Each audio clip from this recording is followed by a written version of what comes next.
বাংলাদেশে পরিবর্তনের প্রয়োজন আছে, কথা বলেন ঠিক কিনা? বাংলাদেশের রাজনীতি থেকে দুইটা ভূত তাড়াইতে হবে। কয় ভূত? বলেন কয় ভূত? এক নম্বর হলো সন্ত্রাস, মাস্তানি আর গুন্ডামিকে বিতাড়িত করতে হবে। যারা সন্ত্রাসের মাধ্যমে, গুন্ডামির মাধ্যমে রাজনীতি বা নির্বাচনকে প্রভাবিত করতে চাইবে, তাদের বিরুদ্ধে গণপ্রতিরোধ গড়ে তুলবেন ইনশাআল্লাহ। জুলাই বিপ্লবের বাংলাদেশে আর কেউ গুন্ডামি করে ক্ষমতার মধ্যে দখলদারিত্ব করতে পারবে না। বাংলাদেশের রাজনীতি থেকে দ্বিতীয় ভূত বিতাড়িত করতে হবে, লুটপাট আর দুর্নীতির ভূত। এদেশের মানুষ মেহনত করে, কষ্টার্জিত তিল তিল করে পয়সা জমা করে দেশের কোষাগার, দেশের অর্থনৈতিক স্থিতিশীলতা প্রতিষ্ঠিত করে। আর ক্ষমতাসীনরা ক্ষমতায় গিয়ে কোটি কোটি টাকা, শত নয় লক্ষ কোটি টাকা দেশ থেকে বিদেশে পাচার করে বেগম পাড়া গড়ে তুলে জনগণের ভাগ্য মেরে নিজেদের ভাগ্য গড়ে। সেই রাজনীতি আর বাংলাদেশে আমরা ফিরে আসতে দেব না। কথা ঠিক আছে?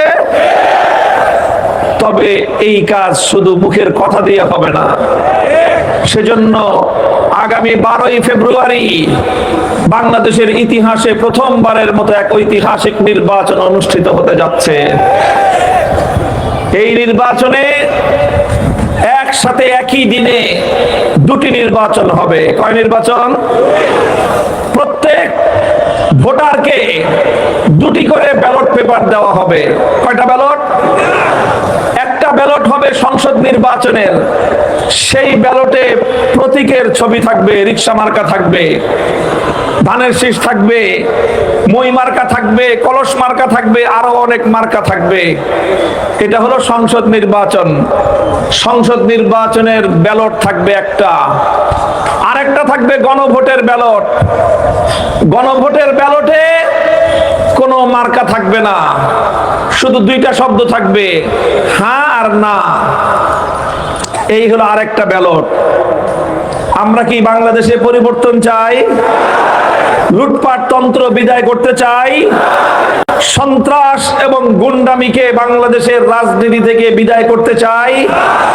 প্রথম কাজ হবে তাহলে গণভোটে হ্যাঁ ব্যালটে সিল মারতে হবে।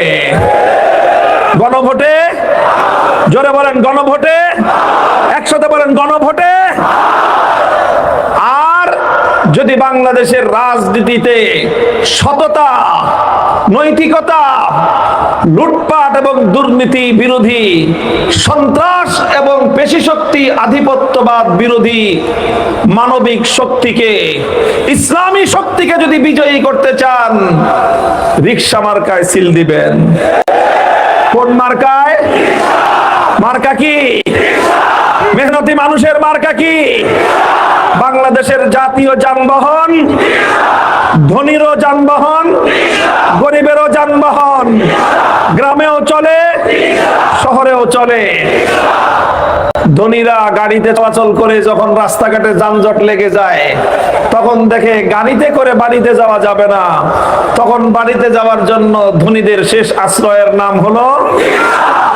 গরিবরা যখন আর কোনো কাজ খুঁজে পাচ্ছে না, কাজ নাই, কর্ম নাই, বেকার বেকার, সংসার চলে না, কি করবে কি করবে, মাথা খারাপ, শেষ পর্যন্ত ওই গরিবের জন্য চিন্তা করে যে আর কিছু হোক আর না হোক, রাস্তায় একটা রিকশা নিয়ে নেমে পড়ি, আল্লাহ পাক রিকশার মাধ্যমে রুটি রুজির ব্যবস্থা করেন। কথা ঠিক না বেঠিক? তাহলে ধনীরও শেষ ভরসা, গরিবেরও আশ্রয়, বাংলাদেশের আগামীর মুক্তির মার্কা